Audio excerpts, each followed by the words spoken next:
Hi guys, welcome to Tyne Valley Motorhomes. I'm Callum and this is the handover of a 2019 Auto Trail Delaware. So when you arrive on site, walking down the driver's side of the motorhome first, the first point you're going to have is your hookup locker, and that opens with the tri-mark key here, so the square key. So this will apply when hooking the vehicle up at home as well if you want to charge it. Unlock it, lift the locker up. In here you've got two leisure batteries. You've also got the hookup point. So to hook the vehicle up, you get your hookup lead. You want to lift the cover off and expose the connections. Push it onto the hookup point first and then onto the power source, whether that be the site or when you are charging at home, an outdoor socket. Just to make sure that you're never walking around with a live lead, and do it in reverse when unhooking. You've also got two fuses in here at the back, and these are your 20 amp main battery fuses, so there's two there. If you want to store anything like wet hookup leads, leveling ramps, anything, pop it in here, so that means you don't have to drag it inside. And you'll notice the grey tap. The grey tap is your waste water. So this is anything that is collected from any sink drain off point. So that'll be the shower, the hand basin, the sink. On the way out of your site, there's normally a grid that you can drive over, and you want to open this up and just allow all the waste water out, because you don't want to be carrying around the added weight of dirty water, because once it's dirty you can't use it again. So you want to get rid of that. Make sure it makes you a little bit lighter on weight, so it's better on fuel, and it means that you can put more things on board so it doesn't impact your payload. In the winter, make sure that this is fully drained off so that the water doesn't freeze on board and cause any damage. Using your habitation key, which is the round one, you can open all the other locks around the van. Push these in, and you've got some storage behind the kitchen sink there. Outdoor shower point. So take the connection off. Same connection as a hose pipe, but you do have a trigger gun on the end of the hose, and as long as the pump's on, you'll get a pressurized flow, so you can wash the bikes off, the dogs, the boots. But to fill the water, this is your fill up point. So carry yourself a hose pipe with some hose pipe connections, as it's mainly just a brass tap on site, so you will need the connection to connect your hose to their tap. Pop your hose into the side of the van, slot it between the two lugs here, and it will hold the hose, and it will fill until you either stop it and check the control panel, or until it overflows. Behind the wheel, this is your dump point, so if you've taken on too much water and you want to let some out, or if you are ready to winterize the van in the winter where you want to drain off all water on board so nothing can freeze, you turn this tap. Or if you've taken on a source of contaminated water and you want to drain it off, open this tap and allow your fresh water out of the vehicle. Here you have your Aldi vent. So this gives the location of the boiler on board. This is more for when you're using it on gas than electric, because on electric it's in the water, whereas gas, it will allow the fumes out.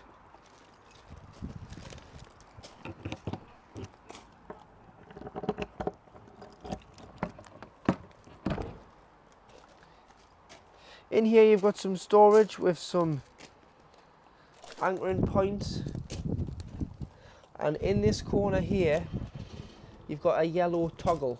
This is your winter drain down valve. So in the winter, when you're parking her up and you're not using her and we're experiencing colder temperatures, what you need to do is you just simply need to lift this up, and if I lift that up and you look out, this is water from the boiler. So you want to leave that open in the stood up position like so when winterizing, to avoid the water freezing in your Aldi boiler.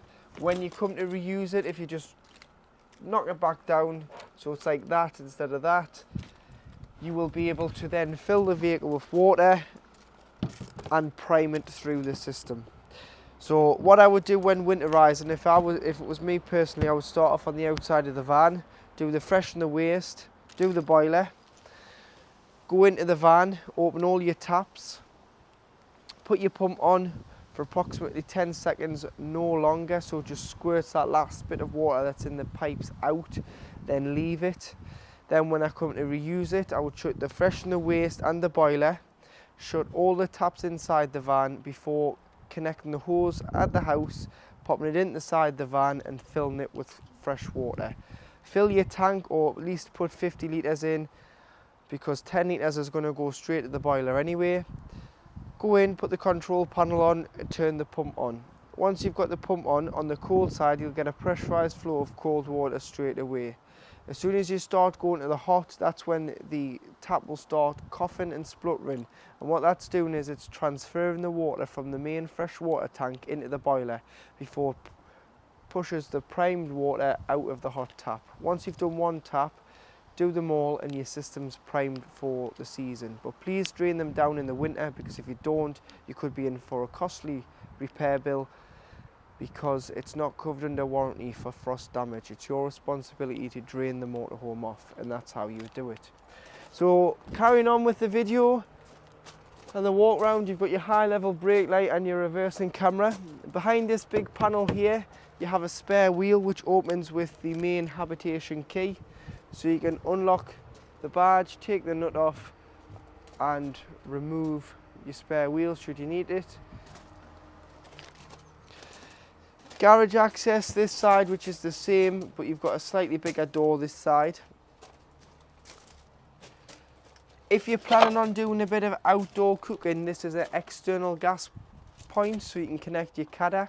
So all you need is a quick release connection, some gas hose and some Jubilee clips, so you can connect it to your Kadak or external barbecue, turn your gas tap on. As long as you've got the bottle on at the front of the van, you'll not need to carry a spare one, and you can use the bottle that is for the vehicle for gas instead of carrying a spare in the garage for your barbecue. So it's just a connection point. This is your cassette. So to use your cassette, you need to lift the orange handle and pull it out.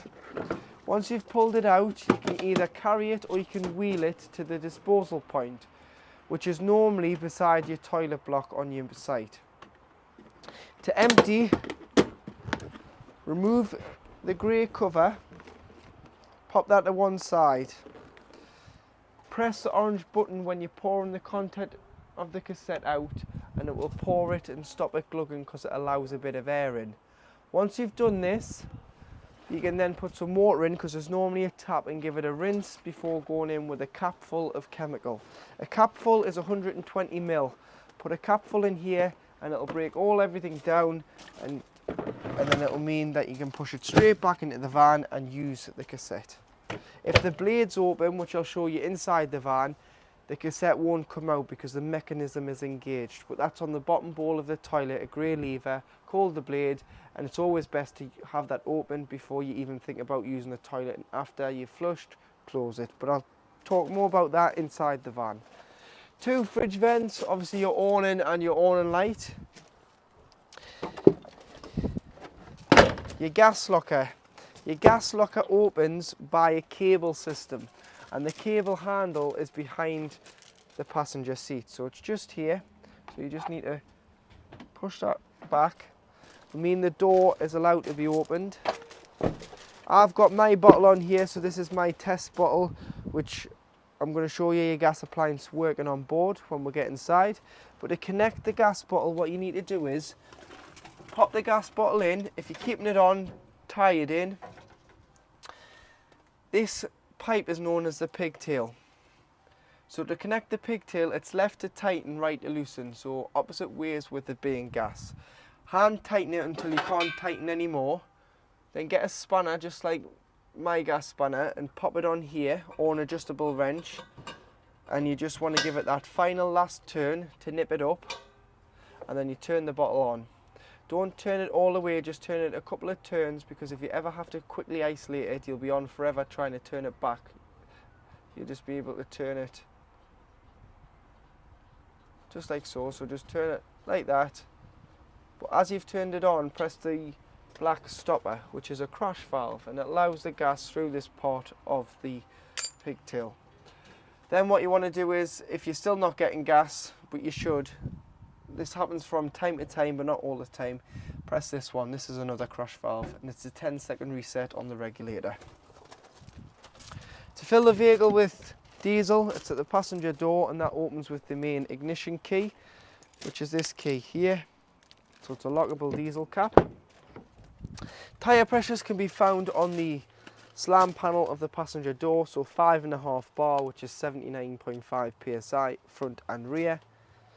Toolkit for the spare wheel is underneath the passenger seat, and the engine battery lives in the cab floor. So it's underneath this compartment here, so should you ever need to change it, or you want to put a charger on it or remove it, it's just through the cab floor. Bonnet release is on the side of the dashboard.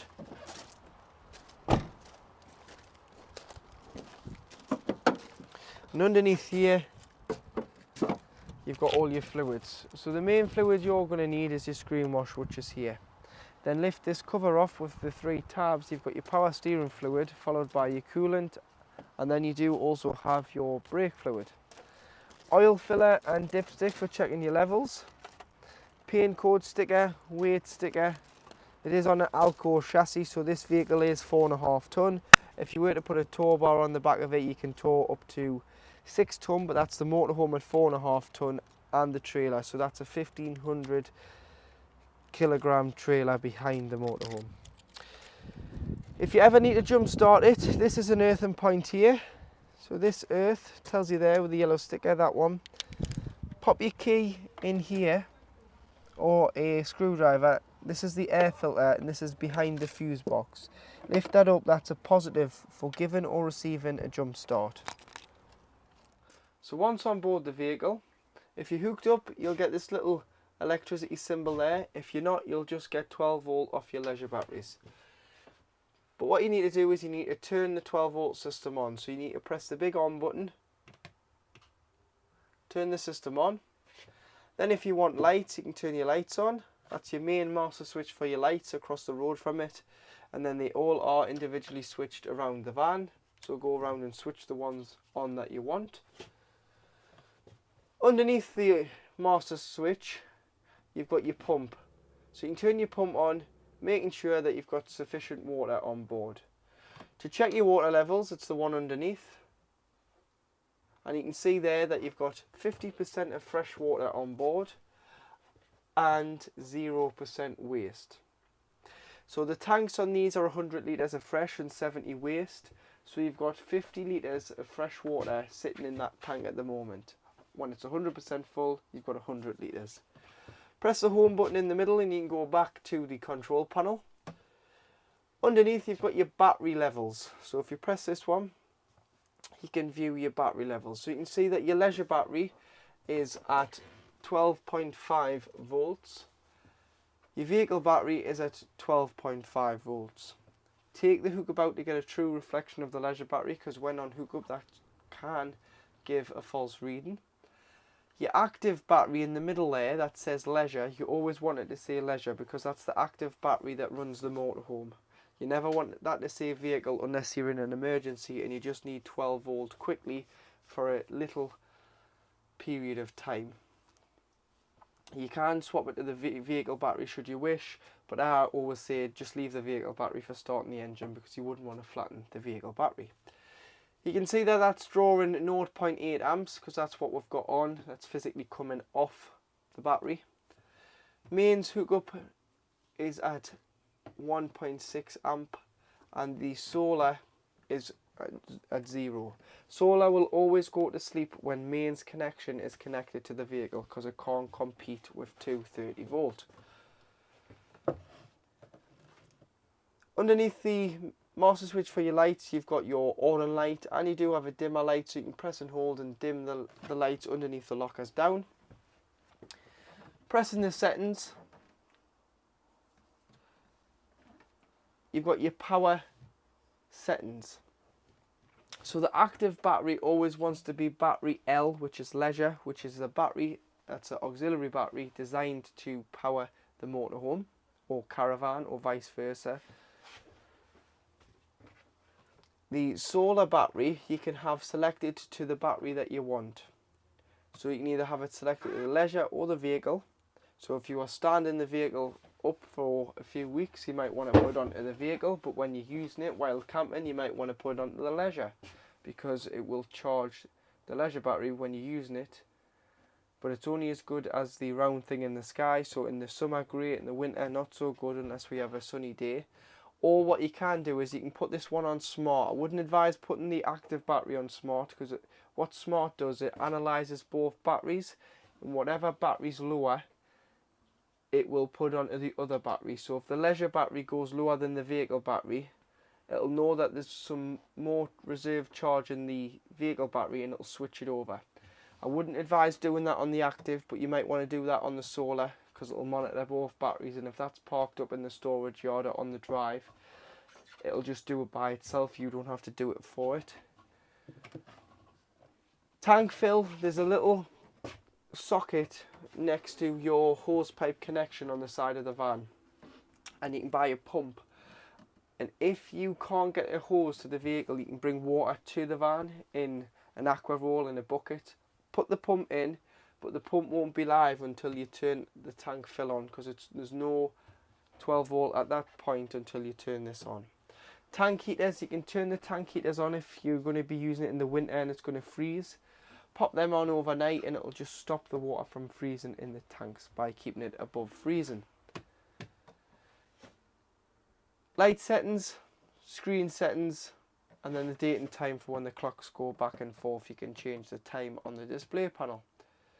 You can also select your Aldi settings here, but I'm not going to confuse you on selecting the Aldi settings from here. I'm going to show you the Aldi control panel separately. So to do the Aldi, all you need to do is press on. This is your heating and hot water. And the Aldi system is more like a central heating system. So at the minute it's telling you that it's detected 28.5 degrees inside the van, because that's the room temperature, well 29 now. And it's the fans on circulation. If I press menu, I can select at the top by using the plus and minus the temperature of the vehicle. You've always got to make sure that that is above outside air temperature, because if it's not, the heating physically won't work. So that's at 30. Should you want the hot water on, make sure that you've got water on board and there's water in the boiler. So if you've drained it down, don't try and put the hot water on, because you're going to burn the element out in the Aldi boiler. But you just need to press it once and it'll go to half a bar. That'll run the heating and hot water together, joint. If I was to press it again and goes to a full black bar, that will prioritise the water and turn the heating off. But I want my van to warm up and the heating and hot water to run together, so I'll just have it on that. Down here you've got which energy source. So you've got electric, it's off at the minute, so if you weren't on electric, you'd be on gas on its own, which is this one here, and it's as simple as pressing it to green, which is on, blue is off. If you're on a site, you'd use electric, so you've got 1 kilowatt, 750 watts, 2 kilowatts, 1500 watts, and 3 kilowatts. So it all depends on the amperage the site provides, whether you use 1, 2, or 3. But mostly you would use 2 kilowatts. On some super sites, you can use 3. Should you get a warning triangle or a gas failure or anything fault, you can go into settings and you can scroll all the way down till it says reset, and you can reset the system. But that's only if you can't clear a fault code. Turn it back on, you can now reset the system and choose the room temperature, if you want the water on, and what source you're running the Aldi HIS system on.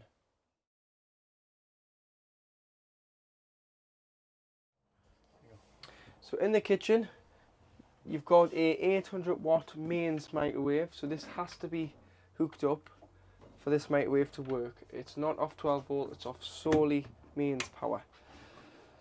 Underneath you've got a handy storage compartment for your sink cover, so when you travel you can just pop that in there, and then when you arrive you can pop that on the sink and either cover the sink or use it as a bit of a draining board. Then you do have on your hob 3 gas, 1 electric. The 1 electric is this side, and again you've got to be hooked up for that to work. So instead of wasting your gas, you may want to use electric if you've paid for your site and you've paid for electric. If not, you do have gas.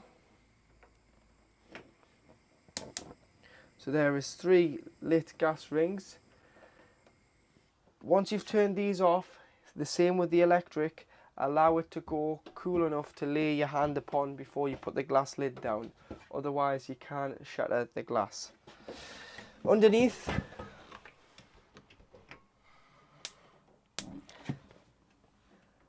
you've got your grill, and under your grill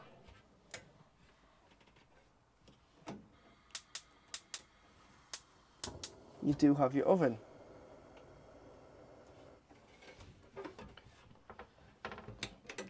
Push it in the middle and you do have some storage underneath the oven. You've got your plug, which is your fused spur for your electric hot plate. So if you ever need to just unplug that, you can, and then you'll not be able to turn your electric hot plate on. And down here you've got gas isolation valves. So you've got 4 valves there. So you'll have 1 for the barbecue, 1 for the fridge, 1 for the boiler, and 1 for the oven. Any problems with gas, turn the bottle off to be safe, but what you can do is you can isolate an individual appliance should you wish, but this is mainly for when the vehicle is serviced, and all you need to do is turn them the other way.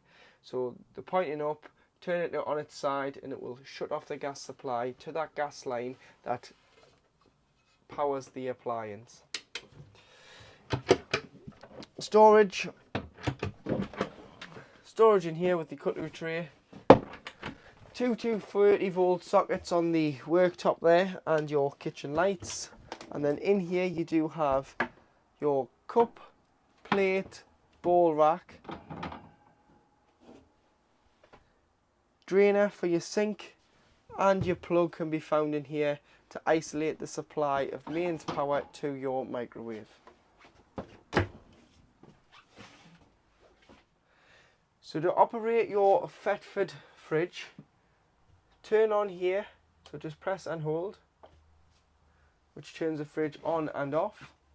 And what you want to do is, this is your source selector here. A stands for automatic energy selection, so the fridge will pick out the best source available, and it will always prioritize mains 230 volt. So at the moment you can see that it's lit up with a picture of the plug. So that is using mains power to cool the fridge and freezer. So what will happen is, if I was to unhook the fridge now, it would switch over to gas by itself because I've got a gas bottle on and it is connected and turned on. And if I was to then start the vehicle's engine, it would switch over to the 12 volt, which will show a little picture of a battery. That isn't your leisure battery, that is the vehicle battery. And that's a feed only when the vehicle is running. So don't think you can just put it on the battery and it'll work, it'll not. The engine's got to be running. And what that's designed to do is pre-chill it beforehand, pop it on there. In this situation with the automatic, you don't need to, it'll do it itself.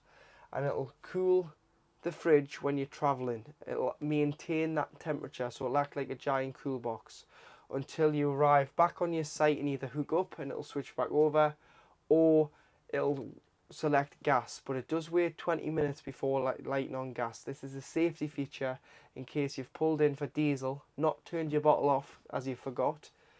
You don't want it to be igniting where there's fumes of petrol. In this case, what you would do is you would press the square button here and you would manually select your source. So I've manually selected mains, I've manually selected battery, and it's failed on code 6, loss of 12 volt because the engine's not running. But you would want to manually select gas, which is the next one. You'll hear it self-igniting. It's ticked a few times and then it stopped because it's ignited on gas. Here you have your temperature scale, so 1 being the warmest, 5 being the coolest. When you're pre-chilling it with nothing in, so if I was planning on going away, what I would do is if you're lucky enough to keep this at home, park it on the drive and hook it up a few days before you went away. Allow the leisure battery to take charge, put your fridge on as well. Allows this to cool down. The day before, go off in the car, bring your shopping home, pop your shopping in the fridge and allow it to chill overnight. Then when you're ready to travel, start the engine up, unhook the van. If it's on automatic, it'll switch over by itself. You may want to turn it down when you put your shopping in the temperature, because 5 can sometimes freeze the shopping. In the summer, you may not, because in temperatures that we've had the last few weeks, it's been absolutely roasting. The last thing you want is to turn it down and your shopping to go off, so you may want to leave it on 5. But in the winter, you may have to turn it down. Finally, you've got this little button here which turns on your frame heater, which stops the doors from sticking and stops this control panel from freezing up as it's in the middle of the fridge and freeze out when it's on its optimum temperature. When you're not using it, you turn it off, you clean your fridge and freezer out, and then on both doors you've got these little catches. So I'll just show you on this one. If you lift it, you pull the catch out and pop it in to the frame, and what it does is it holds the door open, and you do the same for the fridge door. And basically what that does is it keeps it open so it can ventilate and you won't get any smells in the van. If you want to shut it, it's got an airtight seal on. Within a few days you'll come in and there'll be a funky smell in the van because you've trapped the air in the fridge. So in the washroom, to operate your toilet, make sure the pump's on. Press this blue button, which is your flush, which comes from your main freshwater tank. So if you just press it, first of all you'll get the extraction fan. To stop the fan, you just need to press it. It'll go from flashing to solid. You'll then be able to press your button, put a little bit of water in. Always put a small amount of water in before you use it, because it helps keep the seal lubricated between the top of the toilet and the cassette, which is known as the blade. You want to open the blade, which is this lever here. So there's a grey lever. Slide it to the right, opens it. Use the toilet, give it a good flush after use and slide it back to the left to seal. Once it's sealed, you can pull it out the side of the van when the cassette indicates it's full.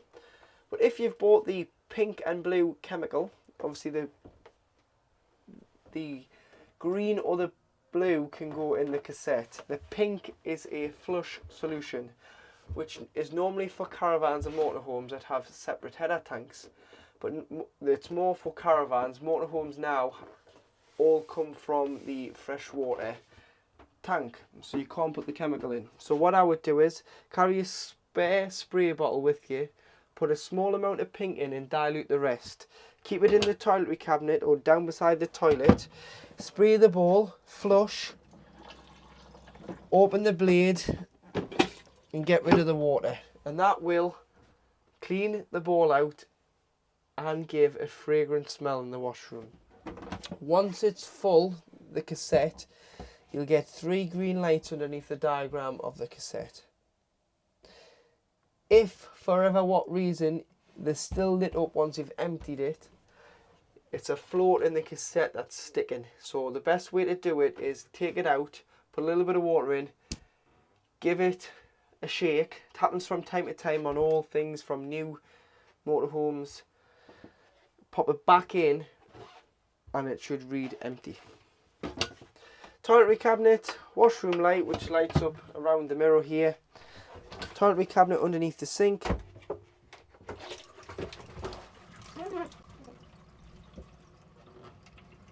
Turn on, that is red hot, no hot water there. So the hot water system is working as it should on the vehicle. So, and then across, this is the washroom door, so it can close off the toilet if you've got guests staying at the front, or it can close off the bedroom, but it's up to you. So it can be used as the bedroom door or the toilet door. Across we have your shower.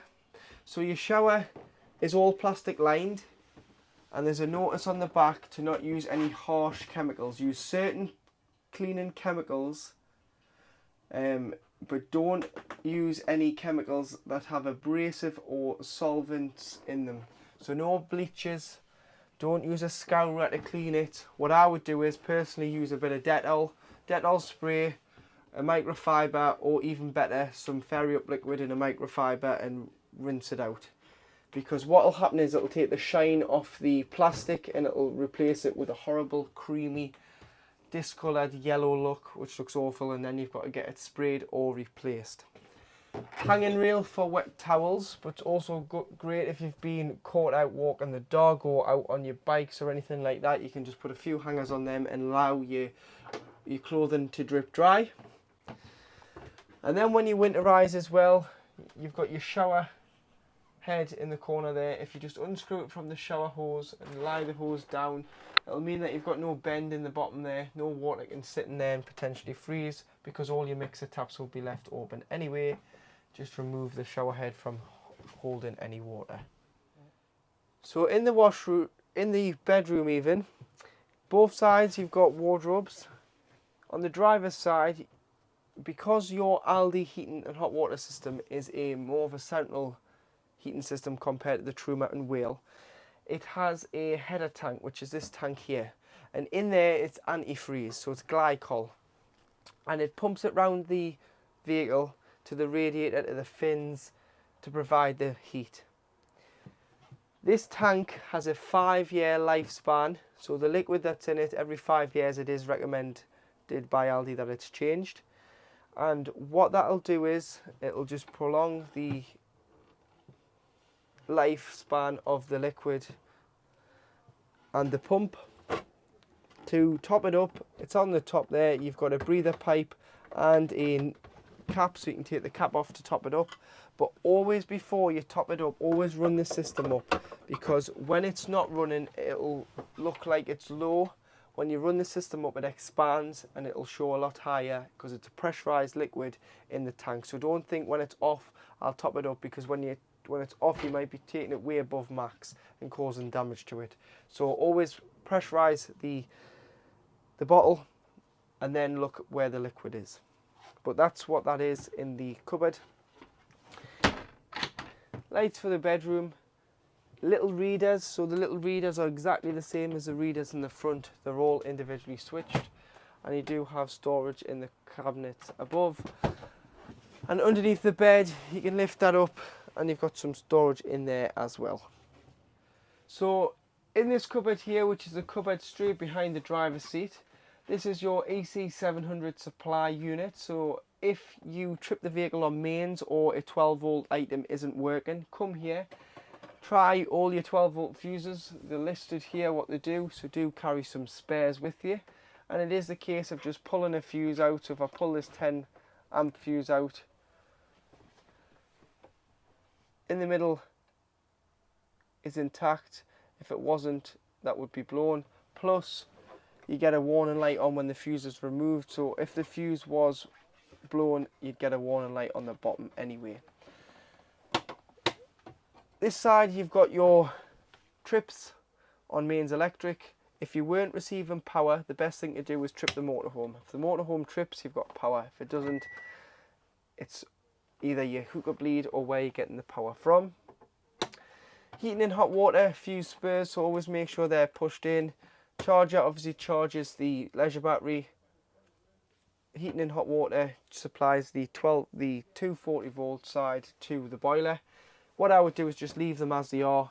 When you hook up, they'll just illuminate. But if you've got any problems, just check here, because that would be the first point of call I would make, just to make sure that you haven't knocked them when you've been in this cabinet. System shutdown button as well. This will act as a battery isolation switch for your leisure battery. So if you're parking her up in the winter and you don't want a power drain, you can turn the button off. Every auto trail has a unique build number. This is your unique build number, and what that does is it will allow us to, or any other auto trail dealer, to choose the right parts for your vehicle should you need any parts, because we can pop it into their system. This motorhome has a MaxView satellite system on it, so it's part of a Media Plus pack. So what you need to do is when you arrive on your site is turn it on. So you'd turn that on. this is start flashing, and you need to press this button once. It'll all then start flashing until you get a solid light on 2 and a solid light here, which means that the dish is up and it's locked on to Astro 2. Should you need to change it if you go abroad, all you need to do is press SAT when you turn the box on, and it will then allow you to move it on. It will not allow you to move it on now because it's locked on to Astro 2, so just make sure when you turn the power on, you move it on. So Astro 2 is normally good for all of France, Spain, but when you start going down to the bottom of Spain, Portugal, you do have to turn it over, and I think it's Hotbird, but there's loads of information online which will tell you the best satellites to use when you leave Spain into Portugal. Once you've done that, you will then have to, if you just on Astro 2, great, you can then turn the telly on. So drop the telly down, and what you want to do is, there is a switch which you need to turn on first, and it'll send power to the TV.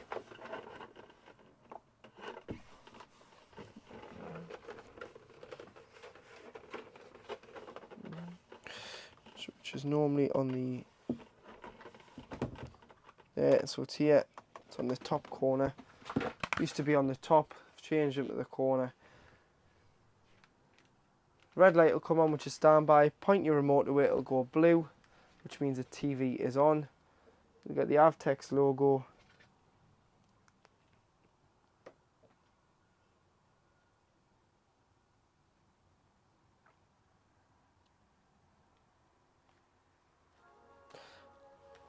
And then you've got source, and you can see that is on satellite TV. So you can choose your channel.